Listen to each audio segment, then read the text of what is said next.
असतो तेव्हा माता पार्वतीला हाक मारत स्वतःला देवादिदेव महादेव शिवशंकर तिथे येतात। त्यावेळेस महादेव बाळ गणेशाला विचारतात, कुठे आहे माझी माता पार्वती? तेव्हा बाळ गणेश बोलतो, श्रीमान, आपल्याला आज जाता येणार नाही, माता आंघोळीसाठी गेली आहे। तेव्हा महादेव आणि बाळ गणेशामध्ये घनघोर युद्ध होते आणि त्या युद्धात महादेव बाळ गणेशाचे शिर उडवतात। ते कृत्य पाहून माता पार्वतीला खूप दुःख होते। तेव्हा माझा पुत्र मला जिवंत करून द्या। विषय अगदी साधा आणि सोपा आहे, काही विषय जमला तर तोड द्या, लक्ष असू द्या। माता पार्वती कैलासी रण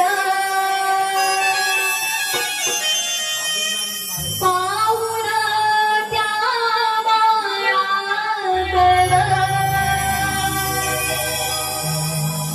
माता पार्वती कैलासी रण पाहुण त्या बाळाकडं, सागरी घालते शंकराकडं,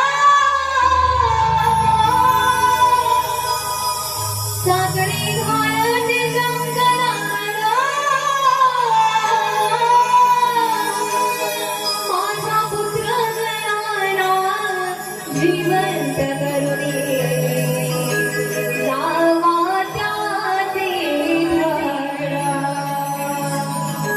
माझा पुत्र गणाला जिवंत करुणी लावा त्याचे धडा।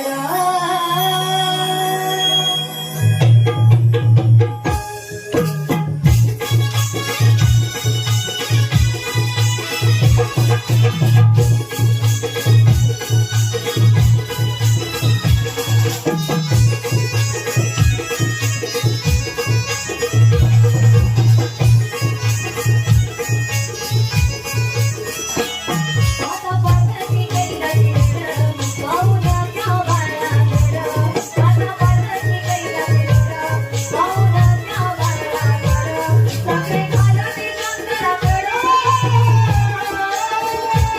सागरे घालते शंकराकडं, माझ्या पुत्र गणाला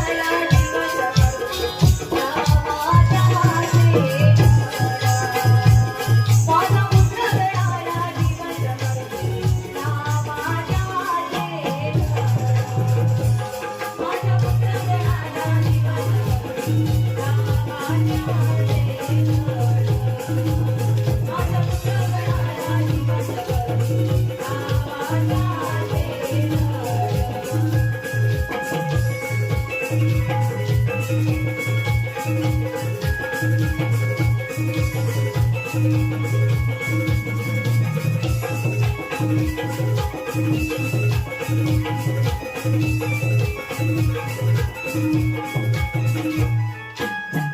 मातेच्या रक्षणासाठी उभा दारावर, विचारे रुद्राचे हो नाविले वीर, विचारे रुद्राचे हो नाविले वीर, विचारे रुद्राचे हो नाविले वीर, मातेच्या रक्षणासाठी उभा दारावर, विचारे रुद्राचे हो नाविले वीर, विचारे रुद्राचे हो नाविले वीर, विचारे रुद्राचे हो नाविले वीर, तुझी मातेच्या आईकडं मावतारीची वेळ धडधडा, तुझी मातेच्या आईकडं मावतारीची वेळ धडधडा, तुझ्या मनामध्ये खळखळ